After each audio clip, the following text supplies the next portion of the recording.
எண்ணும் எழுத்தும்.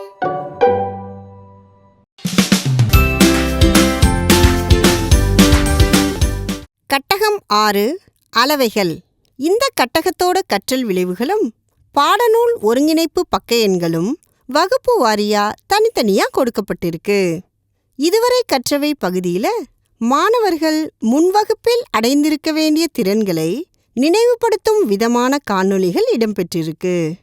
இந்த QR-ஐ ஸ்கேன் செய்து அதற்கான காணொளிகளை மாணவர்களுக்கு பயன்படுத்திக் கொள்ளலாம். செயல்பாடு 1 கொள்ளளவு.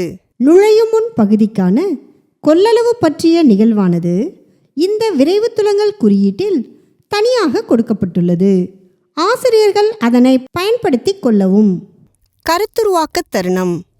மாணவர்களை 3 குழுக்களாக பிரித்து ஒவ்வொரு குழுவுக்கும் நீர் நிரம்பிய பாத்திரம் 1, அளவு கோப்பைகள் மற்றும் அளவுகள் குறிக்கப்பட்ட பீக்கர் ஆகியவற்றை கொடுக்கணும்.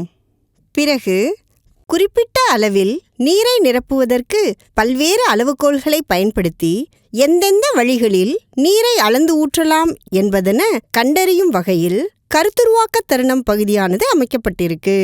கற்றலின் தருணம் 50 millilitre, 100 millilitre, 200 millilitre, 500 millilitre, 1 litre, 2 litre, 5 litre குவளைகளை ஒவ்வொரு குழுவினரிடம் கொடுத்து 1 லிட்டர் பழச்சாறை 50 மில்லிலிட்டர் கொள்ளளவு கொண்ட எத்தனை சிறிய பாட்டில்களில் நிரப்ப முடியும்?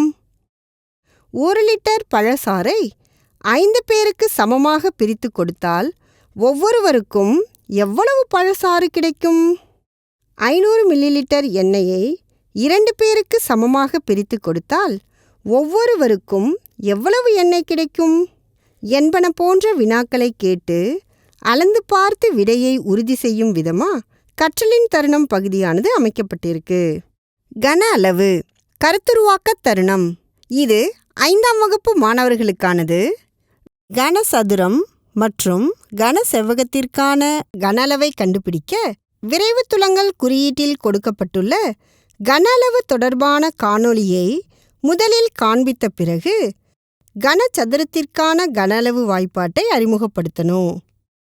பிறகு மாணவர்களின் கைகளில் உள்ள புத்தகம், பென்சில் பெட்டி ஆகியவற்றின் நீளம், அகலம் மற்றும் உயரத்தை அளவுகோலால் அளந்து அப்பொருள்களின் கன அளவுகளை வாய்ப்பாட்டை பயன்படுத்தி கண்டறிய செய்யணும்.